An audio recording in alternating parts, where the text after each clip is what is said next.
everyone. Welcome to Voice Notes from the Lab podcast, episode 6. Welcome from me, Jack, and... me, Rosie.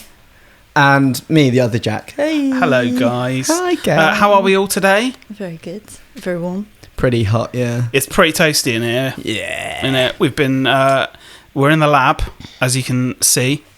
We thought we'd give recording in here a go for our 6th episode.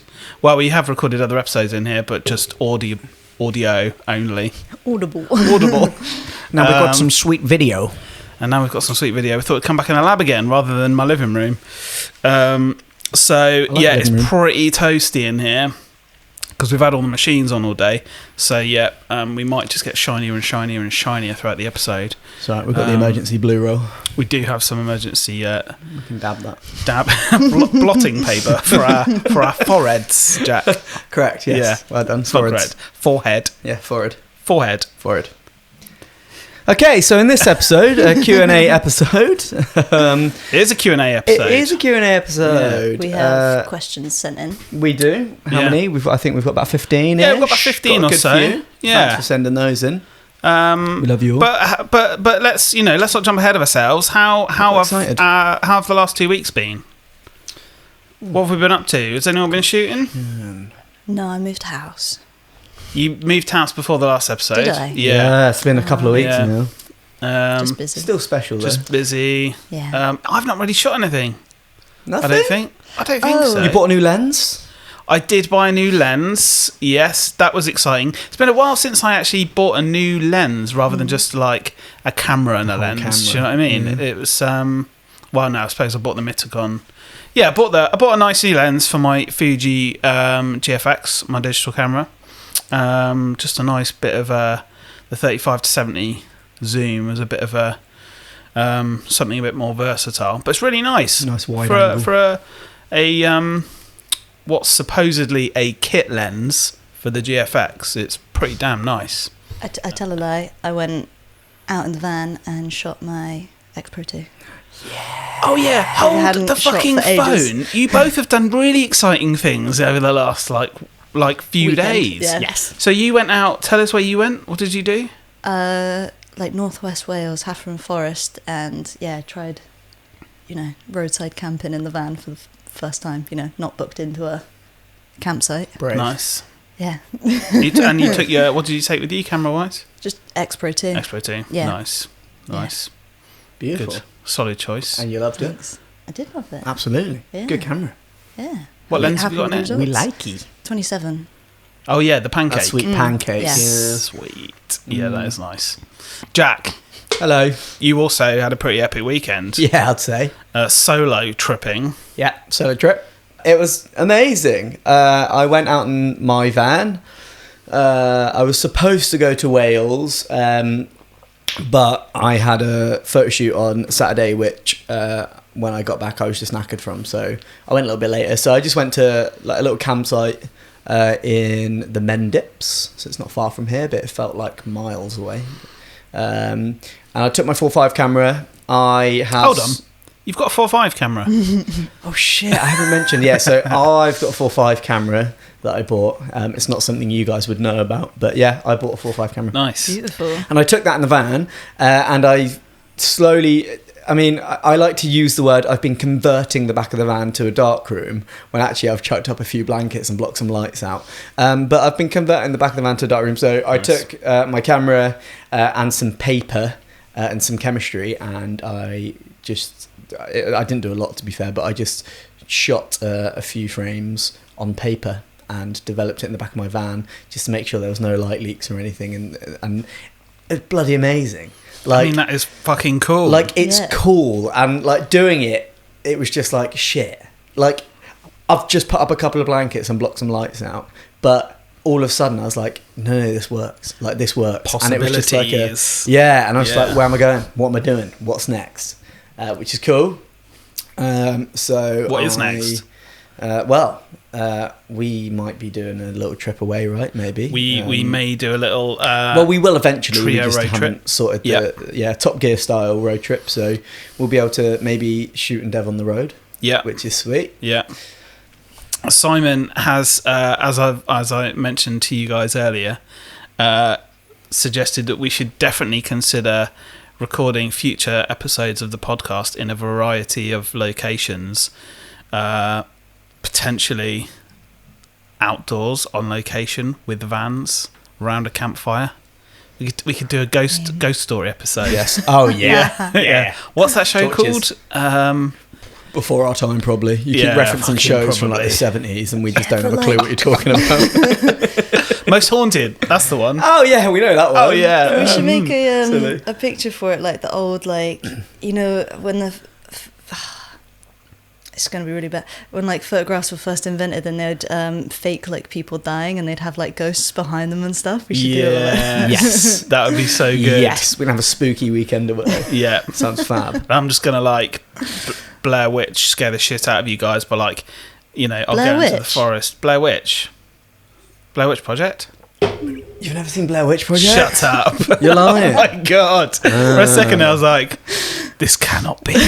This, you know, where they go into the I do forest? actually know about it. I have never seen it. Oh, okay. Yeah. There's a bit where they go into forest and there's like just little like straw, like twig figurines of people hanging from the trees. I'm just gonna do the same thing, but like just like there'll be like a fucking Kodak Ultramax just hanging from a tree in like a Lomo metropolis because Gross. Spooky. Blair Witch Project. Was there an original one around your sort of era that was filmed on Super 8, or is it's different? what do you mean by around my era? Just a few years back. Yeah, that's literally when the Blair Witch Project came out a few years back, isn't it? Yeah. What was that? That That was spooky. I think that was some ribbon. That was yeah, spooky. Rolling. That was a ribbon for the printer just toppling over. Spooky. Anyway, as you mentioned, we are doing our Ask Us Anything Q&A episode. So, off the back of episode 5, we asked you to send us in some questions.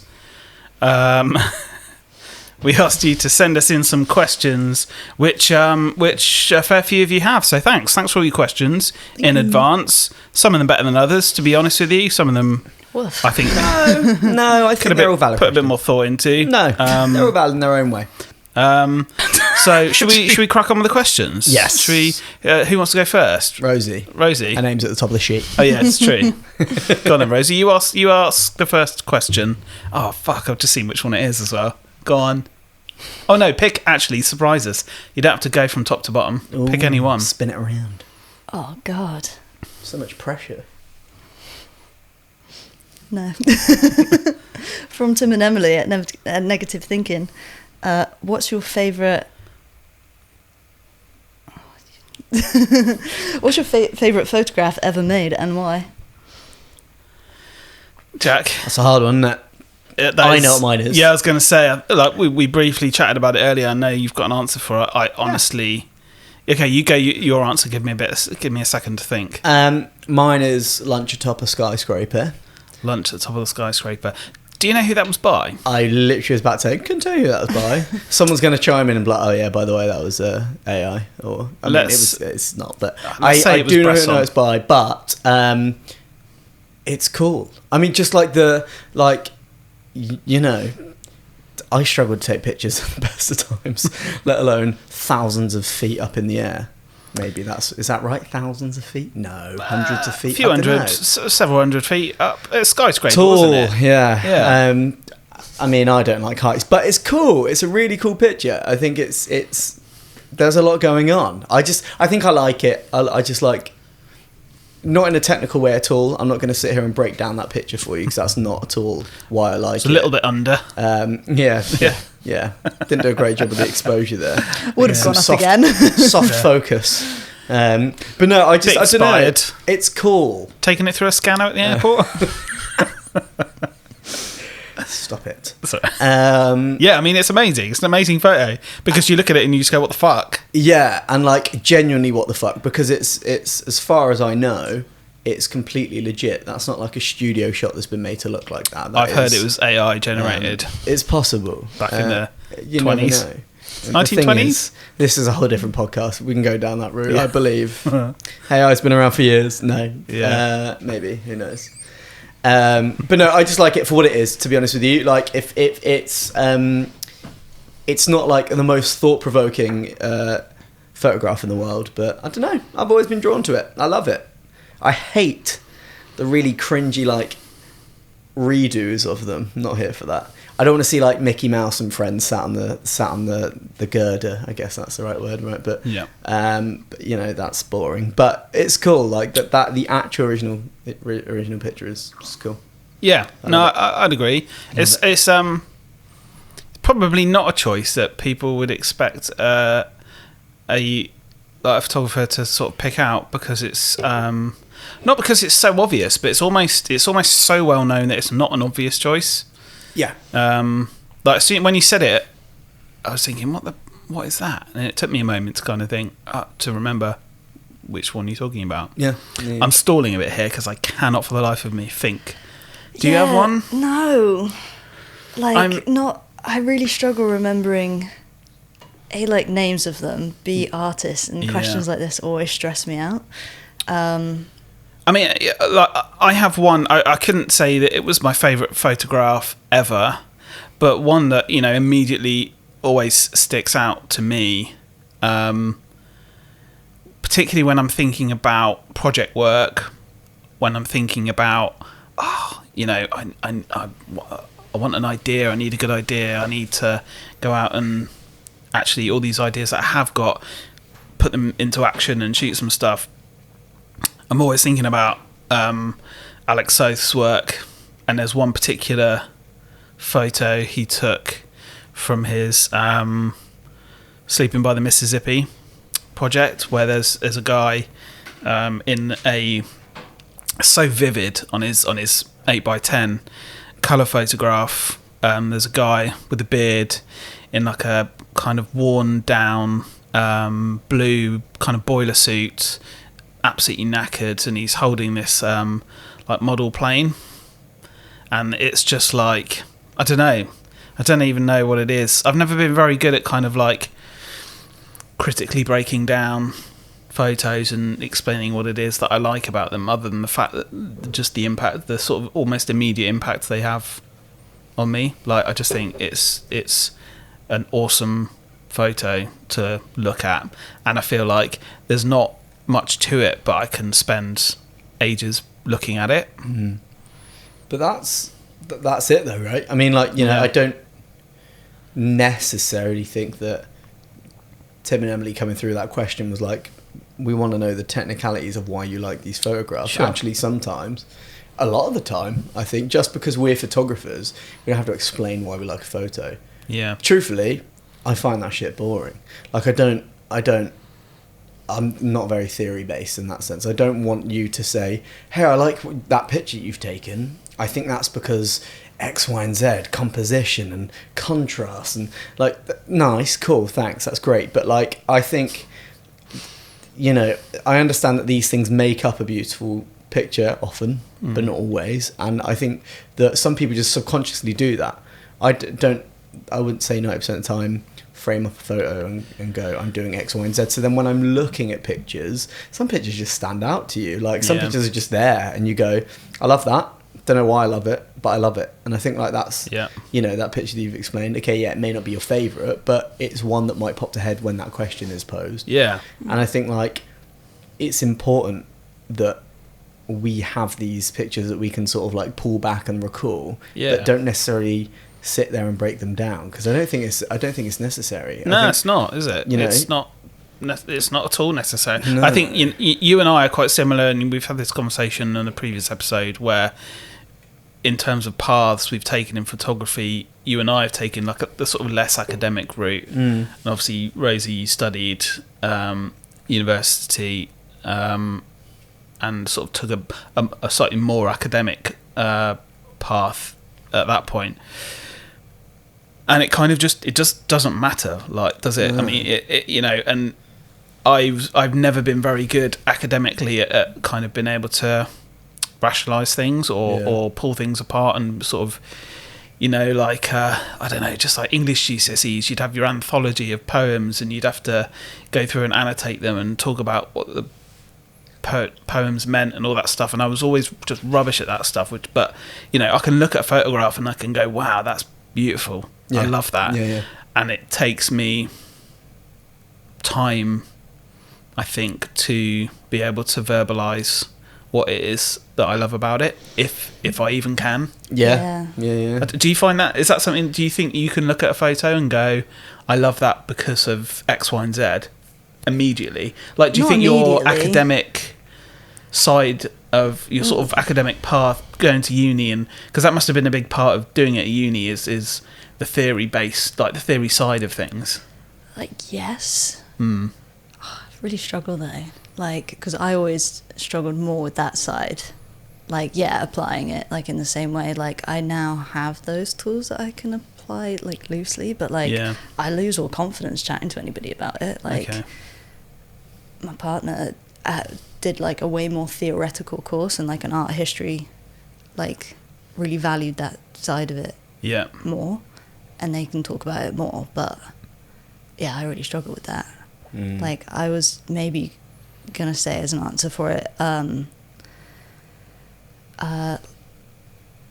like, I remember, like, this one photo mainly because then it started, like, thoroughly investigating, like, once you see someone's work, like, properly going through it and noting, like, other people's, like, other projects and, like, making sure that you not making sure, but, like, seeing it in amongst the other work as well. It was like our tutor showed us Sally Mann, and he couldn't remember what it was called, so we were hunting for it for like a little while, and he was just like the three pissing angels, and like I googled it like earlier, it's the three graces, but it was just, I liked the colloquial name for it that he came up with, that it was just like that's how he remembered it, and then that's now how I. But, like, it was like that, and then I started searching, like, the wider work that it sits in and other bodies as well. I think it's an interesting question, because I think, it's almost, it's not necessarily a question devised to give three specific answers, but to be just quite thought-provoking, and, it's quite good. I really have to think. I just think it's... And I almost felt like, taking it back to episode 5, total imposter, being like, I call myself a photographer, I run a film lab, and I honestly, for the life of me, cannot recall an image. I cannot recall a single photo that I could call my favourite. But it's irrelevant.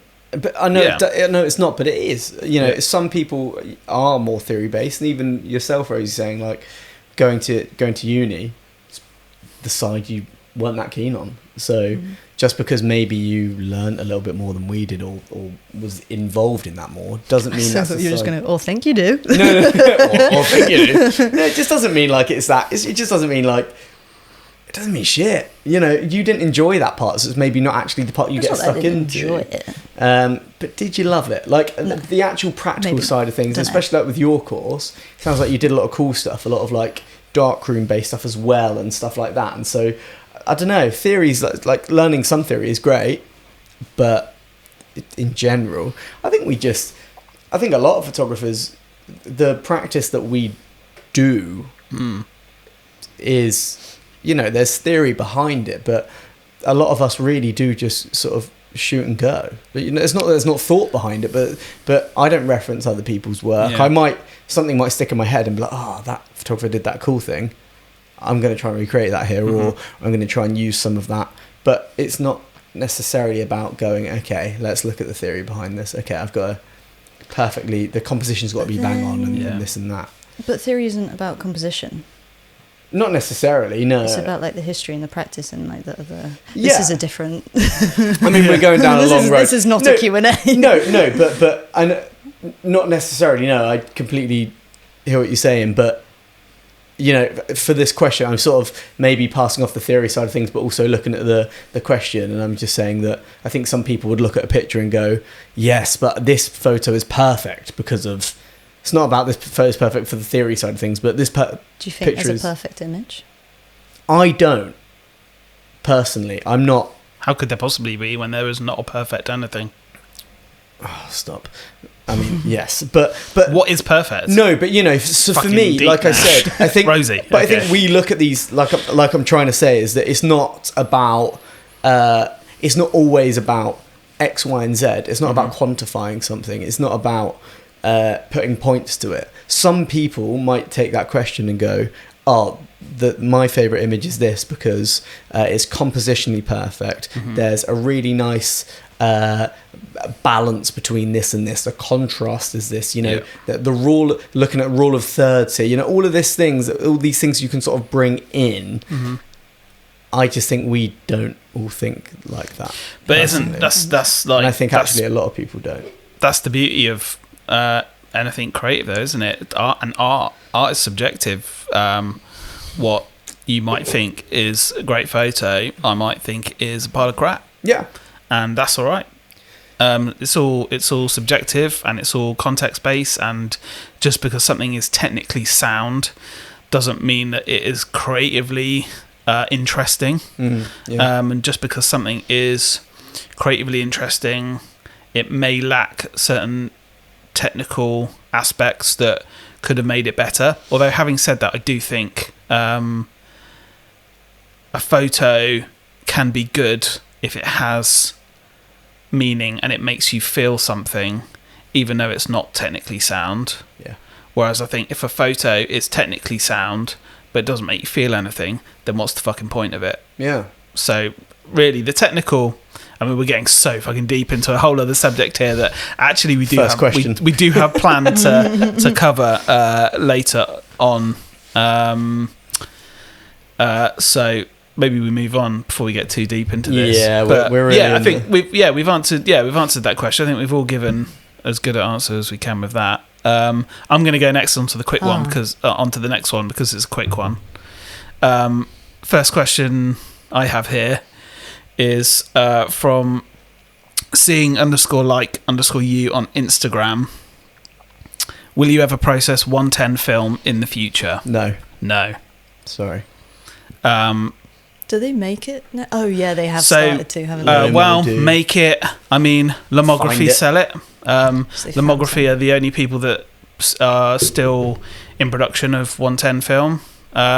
Nothing against it, honestly. I take the piss, but it's purely a financial decision. We don't have the equipment to scan it.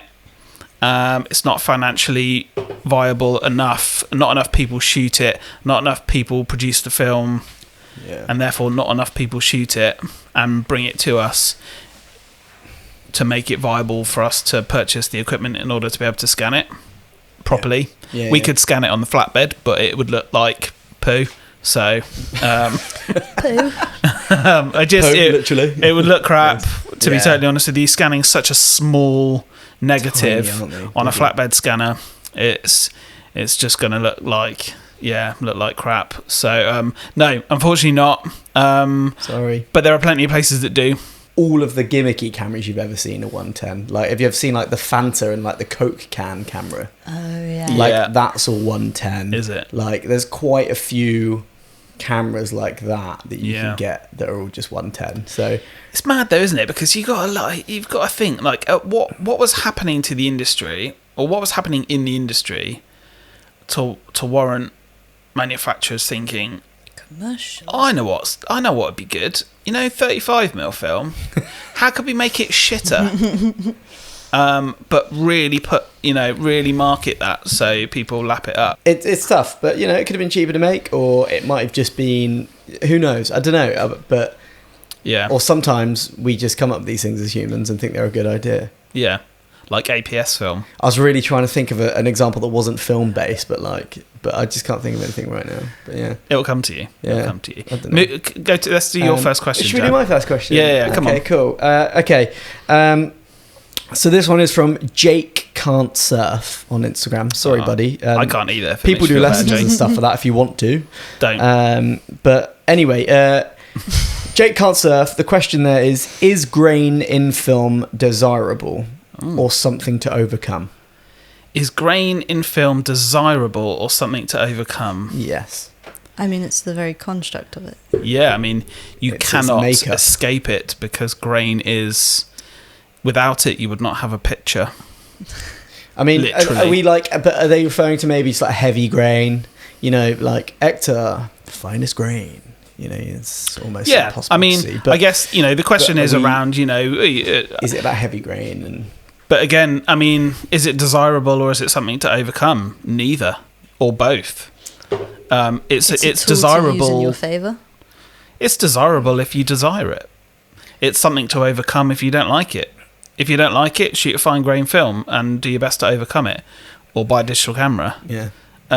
Which sounds like it does sound like a dicky answer, but you know, it's all subjective. It's some people love it. Some people love super grainy film and love that sort of heavy.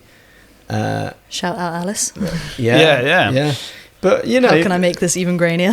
Yeah. But also people shoot digital and we add grain to this. You know, let's not get into it. We've already done that. I think maybe episode 2. Yeah. But you can add grain to your digital shots and stuff like that because it's desirable, and especially now, I think it's that film look. I think people expect that film look to be a bit grainy and so on. I think it can be desirable, but exactly like you said, it really is just personal preference. I mean, it's not even. Yeah. I wouldn't even break it. I don't even think it's necessarily just personal preference. I think it can be broken down even further to what you're shooting. You know, I you know, there are certain things that I would take photographs of, and I would use a finer grain film because I would be more conscious of creating a sharp image, and I'd want there to be sort of more detail and sharpness, but there might be stuff that I shoot that I'm actually like, no, I want that to, you know, I'm gonna get this HP5, I'm gonna push it to 3200, and I want it to be contrasty and muddy and mucky and grainy as fuck, and because it suits what I'm shooting. I don't think it's neither desirable nor undesirable, or anything that you need to overcome. I think if you don't like it, there's 100% ways to avoid it being more prominent in your photos. And you know, again, like, it's not a good thing or a bad thing. I wouldn't say if you don't like grain in your photos. I joked about digital camera, but if you don't like prominent grain in your photos, doesn't mean you shouldn't be shooting film. It's totally subjective, isn't it? Whatever you like is all gravy. What's your approach to... This is a real disadvantage. What's your approach to colour when scanning negatives? What's our approach to colour when scanning negatives? I mean, from what we've seen, we know what a film stock is meant to look like when properly exposed. To a degree. To a degree, from like, you know, large samples we've seen and what we've shot ourselves. Yeah. I mean, we've all shot enough of it, and I guess, part of our experience of using film, shooting film, and working in a lab and seeing hundreds and hundreds, if not thousands, of examples of the same stock is you get a very good idea of what it looks like in almost every scenario. When we first set up the lab, we spent a good bit of time shooting on some of, you know, the more popular film stocks, developing it, scanning it, and developing, I suppose, our own profile of, you know, within our scanners that we use. So we use Nuritsu scanners. We have a HS 1800 and a LS 1100, and you know, you can set up color profiles. And we shot a bunch of test rolls and we developed them and we scanned them and we set up those color profiles to what we for us thought looked good. I think this is like, I don't know, it's just probably a good opportunity to sort of like, not myth bust, but I think maybe explain a little bit about, when we scan film here at the lab, you're not necessarily, and this might blur a few minds, but you're not necessarily getting a finished article. And you might go, well, what the fuck are we paying you for then? But, you're paying us to develop your film and to digitize it and to give you maybe the finished article. If you like the scans that you get when they come over to you, if you like how they look, fantastic. There's nothing to say that they can't be the finished article, but they're not necessarily the finished article. There's absolutely nothing wrong with taking your digital scans and tweaking them and editing them and changing the color balance a bit, or the contrast, or bringing the shadows up or down, or highlights up or down, or whatever. There's absolutely nothing wrong with that. Anyone who says that it's sacrilegious to edit your film scans doesn't understand, or any image, doesn't understand the very premise of making a photograph, to be honest. It's still part of the process. It's absolutely part of the process. It's part of the process now to do it digitally, but they still would have done that in a darkroom. Yeah, it still would have been in any black and white color. It doesn't matter. Mm-hmm. You wouldn't have just stopped at the negative. You absolutely would have carried that whole process through to the darkroom and edited essentially that way. So there's no shame in doing it. There's no... Yeah, I think you're right. There's a bit of a weird sort of thing, I think, from certain people. It's a stigma. It's a weird stigma. It's sort of like, don't edit your film. That's ridiculous. But of course, edit your film. It's part of the tools you have. Yeah, absolutely. If you don't want to. No. If you get your scans from us and you look at them and go, lovely, not touching them, going to smash them on Instagram straight away, or I'm going to print them out and send them to my nan, then lovely. Like, happy days. Brilliant, that's great, because we've done most of the work in the post process, and you're getting something that you can use straight away, and that pleases us greatly. But equally, if you get your scans back, and whether they're JPEGs or TIFFs or whatever, and you're whacking them into Photoshop or Lightroom or whatever, and you're tweaking them to how you want them to look like. Absolutely. The most important thing is that photo, the end product, looks how you intended it to look when you took it. And obviously we've spoken about this before when we were talking about film and digital, and a photo looking like what you intended it to look like when you took it. But that's up to you. It's not up to us. Yeah. We do the middle bit, and you can finish it off if you want. Yeah. But equally important to mention that we can absolutely we have a base way of scanning, so that the service that we offer, everyone is the same. Everyone gets the same quality of scan from us. We do the same work regardless of what type of film you're shooting on, regardless of what sort of photographer you are. You get the same service from us. If you want us to scan your film in a different way, you just let us know.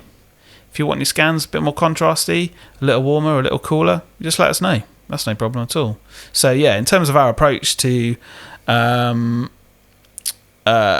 scanning negatives and colour, that's our approach. That probably answers that, doesn't it? I reckon so. Shall I move on to my next one? Yeah. Far away. It's from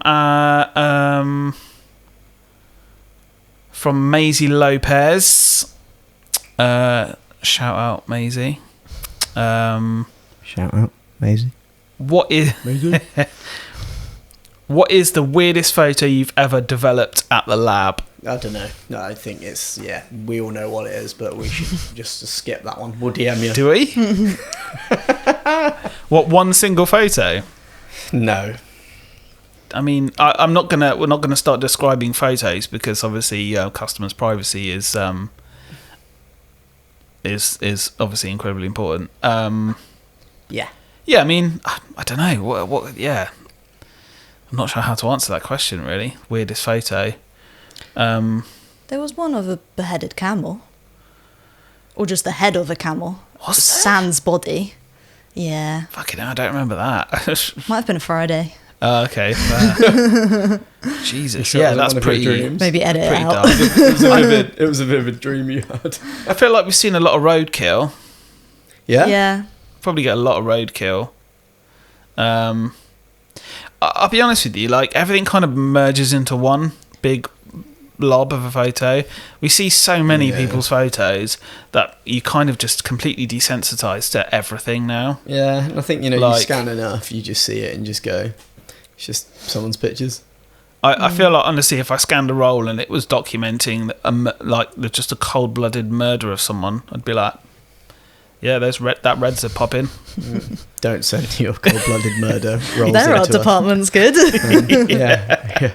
Completely just away with the fairies. Wow, look at our fake blood. That's amazing. Yeah.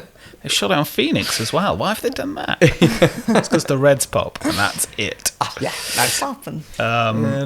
Yeah, I feel like it's a bit of a boring answer to that because someone probably wanted something juicy, but it's hard, isn't it? There's not really.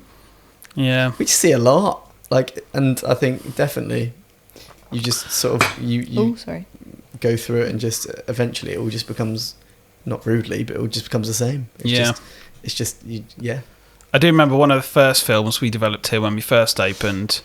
We were retouching some specks of dust out of a black and white roll, and there was just a big floating bell end around some bubbles on the bath. That was amusing, so thanks for that. Had to really zoom in to get that dust off, hey? Yeah. Oh, we will get every speck off. That's brilliant. Let's move on. Yeah, I'm just getting the questions up, so I'm like, next. All right. This one's from Instagram. I haven't got who it's from, but affordable point and shoot recommendations, please. Canon Short Shot Max. I agree. Entirely, to be honest. Yeah. Anywhere from £10 to £50. Yeah. Yeah. You get a good deal and it's a bloody cool camera. Yeah. And even if you pay the higher end for it, it's worth it. And that's probably the cheapest you get. Yeah. I would. Yeah, I'd agree. I think we've bought 2 of them for the lab. You've bought what? I swear you've bought like 3 of them. 2 or 3. 3 is 3, isn't it? No, I had Alice's for a while and I might have lost one. I have 2. Oh, yeah. If my point and shoot dies, I'd probably buy one because I don't want to spend too much money. They're good cameras. They're sweet. Great cameras. Super sharp, look really nice. Yeah. And they're quite cool as a little point and shoot. Fit in your back pocket. Yeah. You're away. Happy days. Yeah. Point and shoots are point and shoot. Like they're kind of all good, really.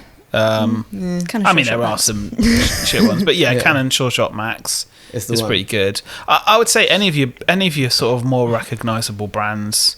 The Yashica ones obviously are fantastic, but they're pricey now. Amen. The Pentax SBO ranges, they're pretty good, and you've got some zooms, which if you wanted some zoomy zooms, rather. Is that than one where the lens length. comes out like so far?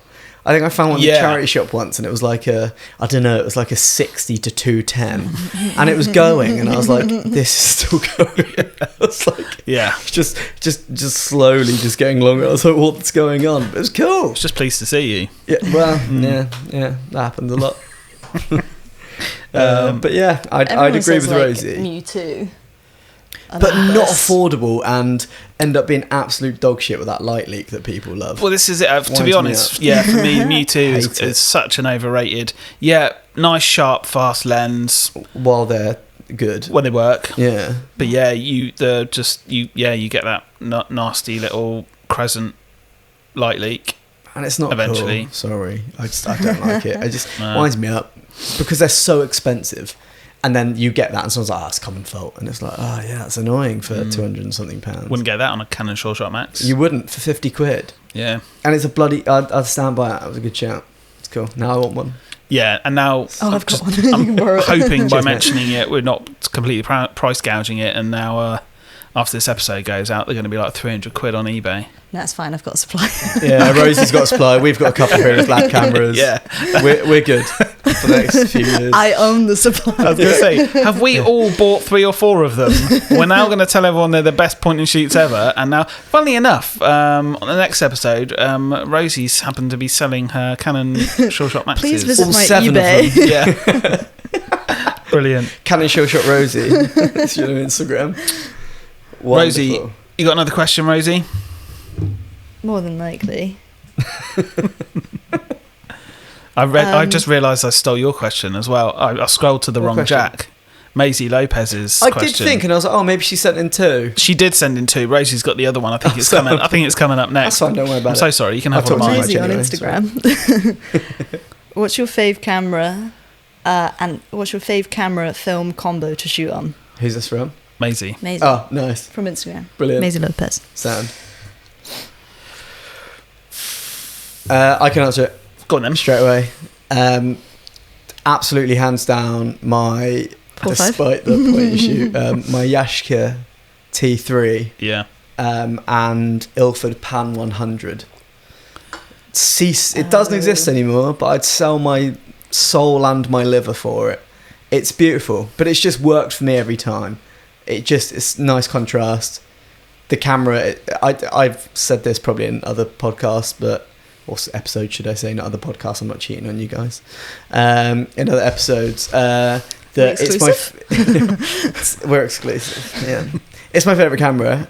So that obviously ticks that box. I mean, just because the results I've got from it are the best, and the Ilford Pan 100 is, I don't know, it's just good. It's nice. I really like what I've got with it. Okay. And that's kind of normally just what I load into that camera now. Yeah. So that's that's almost just my go-to. Like, I know the results I'm getting from that, as long as they're in focus, which they 90% are, because it's a good camera. So yeah, that would be my... Go-to is an interesting, because for me, go-to is like, which camera do I pick up, which camera and film do I pick up quickly and run out the door with? I don't have that. A point and shoot's always going to be like the grab and go, the quick grab and go. But maybe... Like, my point and shoot is my grab and go camera. Yeah. But that pairing is like I know I'm going to get some cool shit with this. Fave camera film combo to shoot on. I'm probably going to say...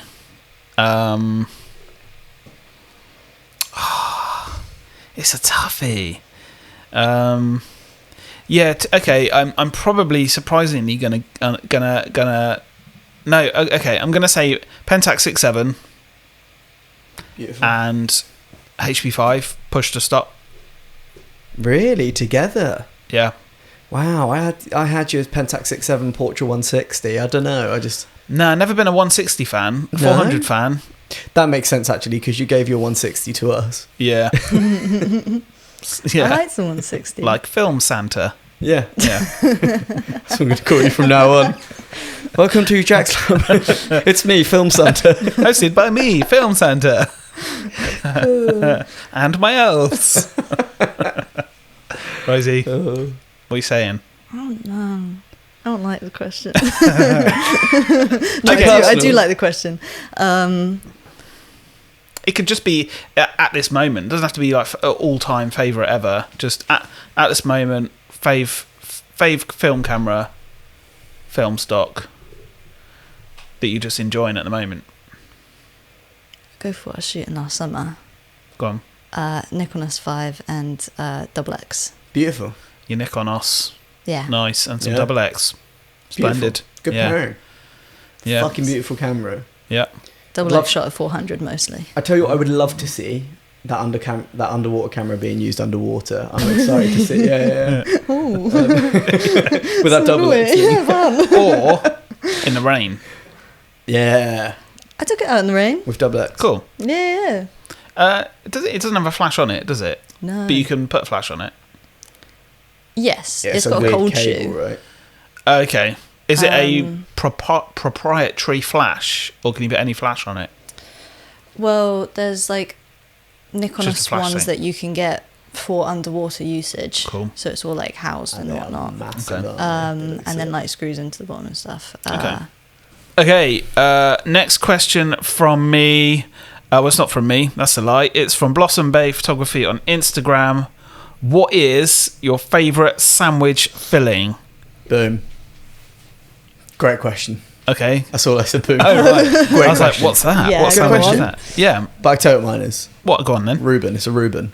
Salt beef, gherkins, mustard, Yeah. bit of sauerkraut if you're feeling it. It's such a good, It's solid choice, but just not. Rosie and I are vegan. both vegan. But I've had Sam. the M&S vegan one. the version of it, M&S vegan version of it. Yeah, it's good. It's delicious. Yeah. It is good. Yeah. But yeah, Reuben, any day is hands down the best sandwich. In a sandwich or a bagel? Ideally a bagel. Sure. But, you know, if we have to be strict on the sandwich, then I'll chuck in between 2 pieces of bread as well. But like a thick wedge. Fuck yeah. Yeah. Like a thick wedge of bread, thick wedge of salt beef. Okay. Or salt seitan, if we're feeling it. Fair. Delicious. Yeah. It's my favourite. Okay. Forever and always. Rosie, got one? No. Okay. Something with kimchi. Well, I was I going to thought be you a were bit aggy buying and be your like, time. I don't, in this present moment, just how I'm feeling, I'm not in a sandwich mood, so Okay. Yeah. our sandwiches are Chili con carne. I'm gonna give you an odd choice for a vegan, but I'm gonna say, and it works even with the vegan version of, but fish finger sandwich, man. Oh, yeah. Yeah. You know, Like, fish finger sandwich with a bit of tartar sauce in it. Oh, filthy. Yeah. The thing is, I'm so I think I've hungry. only ever had them hungover. So hungry, I don't want this chat anymore. Just a quick. I'm gonna a quick tangent away from the question. What's the worst sandwich you've ever had? Or yeah, what's the worst sandwich you've ever had? Have you got anything that stands out? I think I tried to forget them. Yeah, fair enough. I, in my younger days, once made myself, with some of my parents' leftovers, I think they'd made dinner and I'd been out, I once thought it'd be a good idea to make a sandwich with some leftover cottage pie or shepherd's pie. Can't remember which animal, which dead animal was inside of it.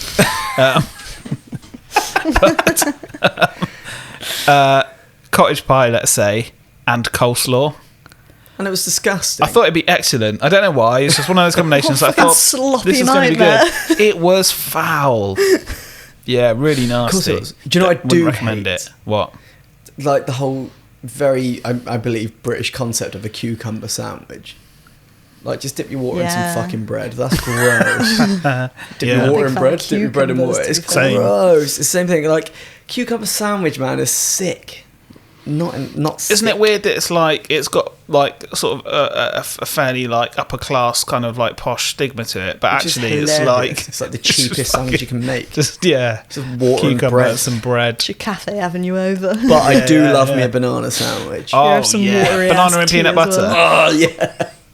So hungry. Next question. What did I make the other day? I bought in. What do you mean? You know what you made?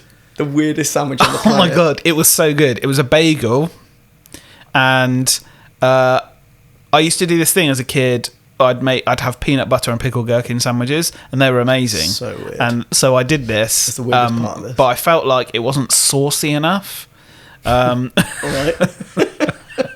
So this was on a bagel. So I put some peanut butter, some pip and nut, smooth, banging. Sponsor us if you like. And I don't know what the brand of the pickled gherkins were. Something Polish, i.e. excellent. Because they are the best. Yeah, Absolutely. and then I spread some gochujang on my bagel.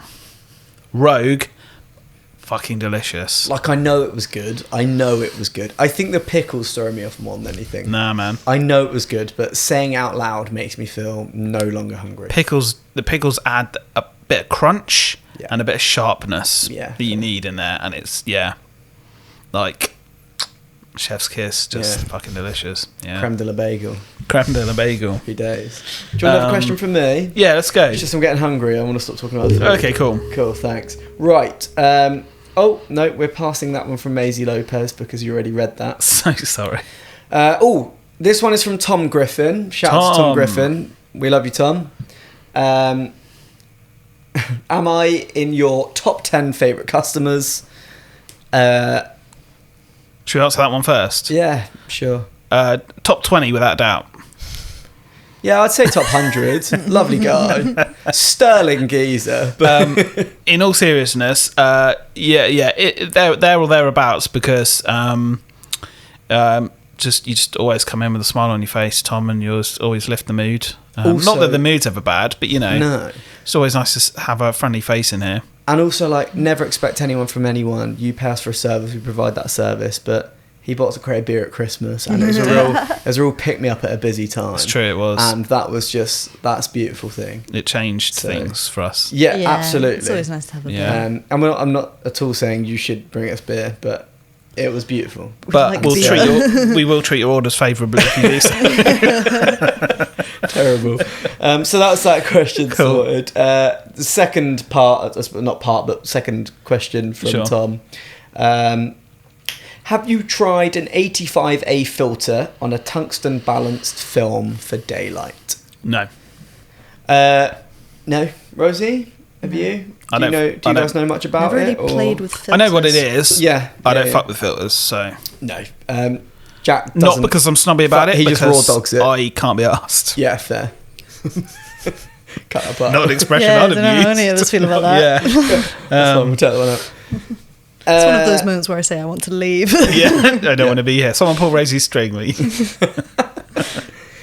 I haven't used that, but I did look into it a little while ago. Do you remember when I had to buy that massive bulk roll of Fuji Eterna? Oh, yeah. And that was tungsten. I thought, hang on a minute. And I looked into these. Funnily enough, at Tim and Emily's over at Negative Thinking last night on the course that I'm still doing, shout out to that, we did the RA4 reversal process, and you have to use filters on that to...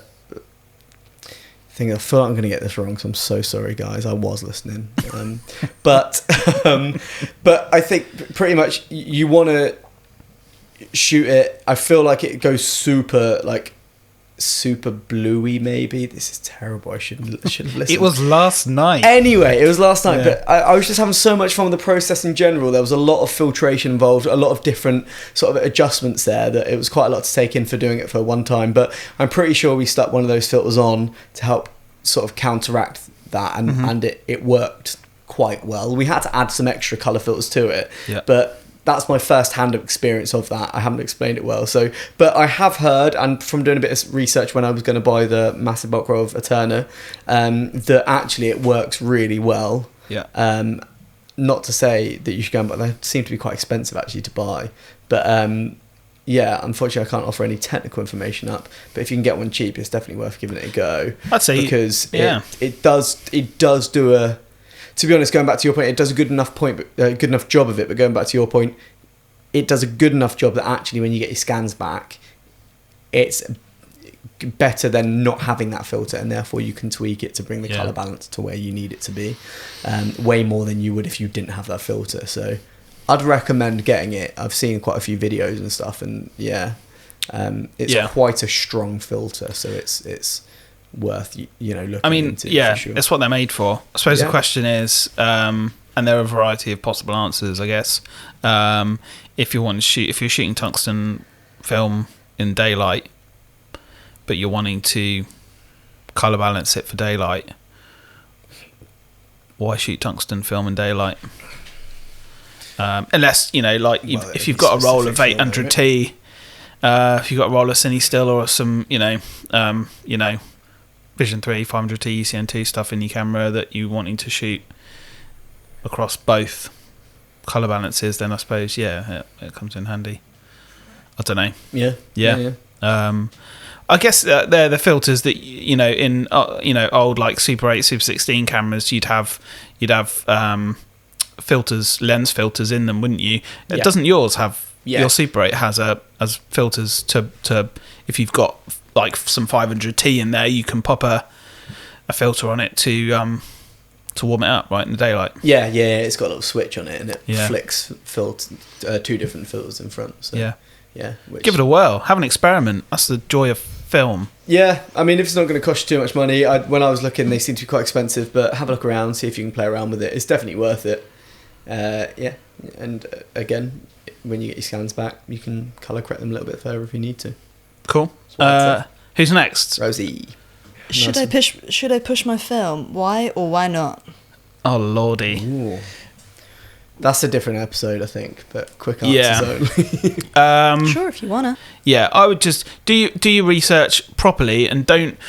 I'd try to find someone that sounds like they know what they're talking about, which I know is hard on the internet. But try to avoid forums because there's all sorts of kind of people on forums. Forums. Forums. Oh, sorry. Yeah. Sorry, forums, Jack. Yeah, That's forums. not a word, mate. Forums. Because there's just a lot of bullshit all over the place. So yeah, we will do a future episode and blogs around pushing. The Dark Room on Instagram. The Dark Room, yeah, American Lab. They post a lot of really good, valuable content. Yeah, super useful. Kind of myth busting and answering these questions and giving, just kind of like pretty good, succinct advice about stuff like that. Pulling film exists because someone has wanted to do it at some point or another, and it's been useful. So there is sort of no real why or why not. Should If you want to, if you've got like the drive to or the money to, like definitely experiment with or what you're shooting. Yeah. That's 100%. Experiment with film. Find what you like. If you have yet to find what you like, try pushing some of the film stocks that you like. Yeah. And you might get a bit more out of them. Play around. Have fun. Yeah, play around. Okay. Joe Taylor. Question from Joe Taylor. Hello, Joe. Is it Joe Taylor? Yes, this is photos _by_ Joe T. Joe Taylor, probably another one of our top Joe Taylor. 20, 10, Joe. 100. Taylor. Oh, Joe Taylor. Yes. This is from Joe Taylor, this one. Right. I didn't. Yeah. Okay. I think I missed that. Joe asks for photo book recommendations, please.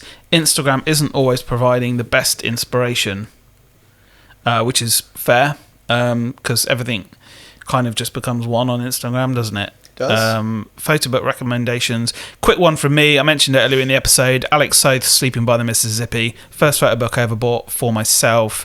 Absolutely banging. I love it. I could look at it all day, every day. Probably not all day, every day.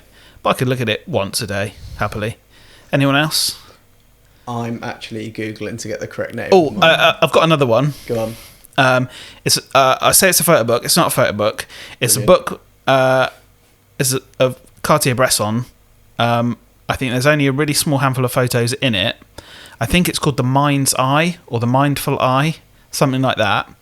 But it's a book of writings and quotes and stuff from Henri Cartier-Bresson. And it's just a really interesting read and handy for me that struggles to read long books. It's, it's almost like a book of short stories. Bite size. Cute. It's lovely. Cute. Jack, Rosie? Luke Stephenson's photo books are fun. They're good. Well, they're great. Yeah. Luke Stephenson. Stephenson, yeah. I've got the one of the birds' feathers. Show feathers? Feathers. Okay. Can't remember it. Cool. But they're great. They're just fun and playful. What we'll do, we'll find the actual proper names of all these books that we can't remember, and we'll like link to them or something in the show notes so that you guys can actually find what they are once we remember what the names are. Nice. Jack? The Circuit, Bruce Gilden. Nice. Classic. It's Bruce Gilden. It's classic. The book is based on his photo project of like a biker gang in New York, and he kind of becomes like part of their family. So He's got like an inn, and it's really cool. It's cool, like hard flash colour. Colour? Yeah, okay. All colour, yeah. Nice. I'd say I'm pretty sure it's all colour from memory, or mostly colour. Bruce Gilden, mostly colour? Pretty much is, isn't he? I think so, yeah. But this is like, it's just, it feels a bit different, super like, not saturated, but like, I don't know, it's just, it's a lot of hard flash, really nice colour. But it's cool because I can't imagine many people have made a biker gang like their family. But it's cool, but it's cool. Okay. And I would say one more. Yeah.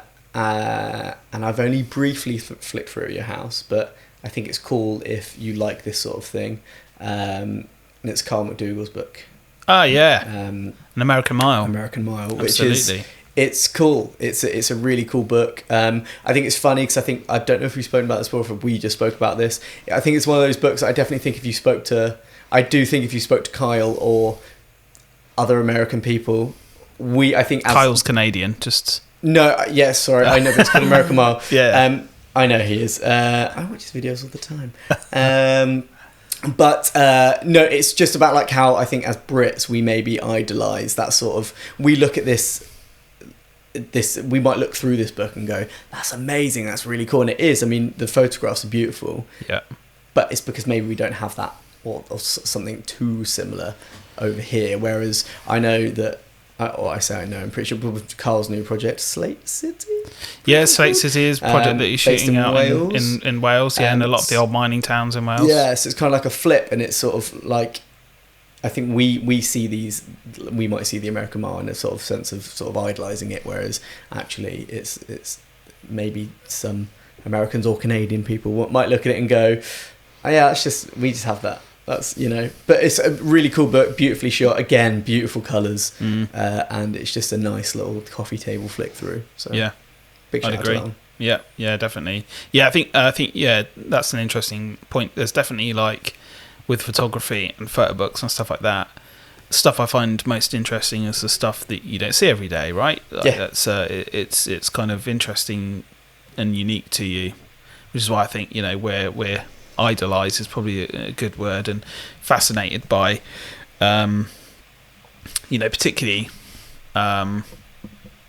American stuff. Well, it's the whole thing of like Americana, like there's definitely this like sort of grass is greener thing of like, wouldn't it be amazing to go and do this road trip across America and take all these photos, which I mean, yes it would be, but equally, yeah, it's really interesting to see Kyle's work change and how he's approached shooting, going from blue skies, bright, like stark contrast, bright sunlight, colour work, to, kind of like sad looking, kind of miserable grey, monochromatic Wales, but it's beautiful work, really beautiful stuff. If you haven't seen it, absolutely go and check out Carl McDougall's website and his work and his YouTube channel, because his videos are fantastic. Oh, great. Yeah. Carl is a good friend of the lab, but also absolutely fantastic photographer.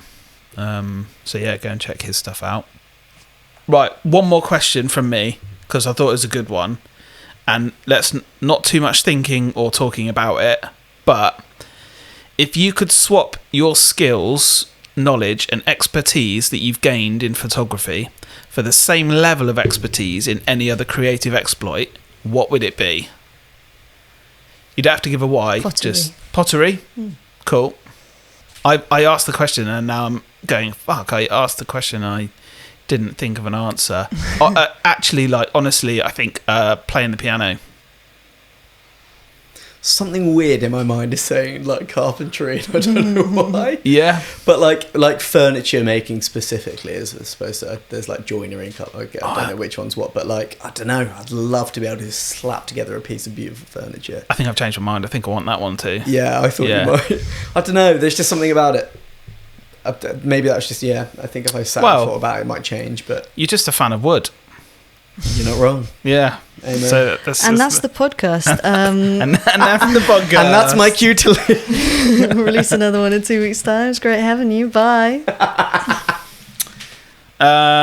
See you back here in a couple of weeks for episode 7. I'm not even going to tell you what it's about yet because we don't know. Anticipation. That's it. Yeah, we do know. We're just keeping you waiting. Cool. Well, that's it. Episode 6. Thanks for all your questions. I hope we gave you some good answers. That's it from all of us, and we'll see you back here in a couple of weeks for episode 7. Bye. Bye.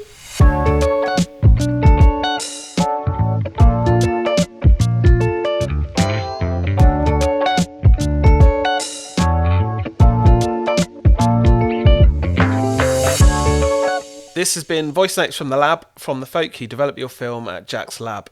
For those who don't know us, we're an independent photographic film processing lab in the heart of Bristol. You can find out more details about the lab, including prices and our processes, at jackslab.co. Thanks again for listening to this episode. If you enjoyed it, please leave us a review. It helps massively with reaching a wider audience and getting to know what you like and dislike about it. You can subscribe to the series via Apple Podcasts, Spotify, Google Podcasts, or pretty much wherever you get your podcasts from. And don't forget to tell your friends.